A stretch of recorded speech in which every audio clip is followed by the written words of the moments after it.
આસામના કાંજીરંગા રાષ્ટ્રીય ઉદ્યાનમાં થઈ રહેલ ગેંડાની હત્યા અને ગેંડાના શિંગડા કાપી લેવાના બનાવના વિરોધમાં રાજ્ય સરકાર અને વન વિભાગ સામે બાયો ચઢાવનાર ઓલ આસામ સ્ટુડન્ટ યુનિયન દ્વારા કાંજીરંગા ખાતે 50 કલાકના ઉપવાસ આંદોલનની શરૂઆત કરાઈ છે।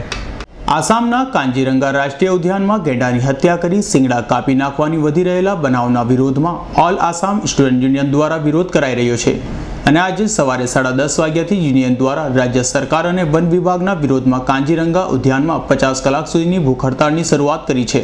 तो काजीरंगा नेशनल पार्क का जो राइनो है उसको लगातार मारा जा रहा है। 2012 में 39, 2013 में 43 और 2014 में अब तक 3 महीने में 13 राइनो मारा गया है। आसू ऑल आसाम स्टूडेंट यूनियन ने बार बार इस बात को उठाया है, गवर्नमेंट को प्रोटेस्ट किया है बार बार, लेकिन गवर्नमेंट की तरफ से कोई इफेक्टिव मेजर नहीं लिया गया है। इसीलिए आज बुकाखात सब डिवीजन स्टूडेंट यूनियन ने आज कोहरा सराली में 50 आवर का एक हंगर स्ट्राइक का प्रोग्राम लिया है।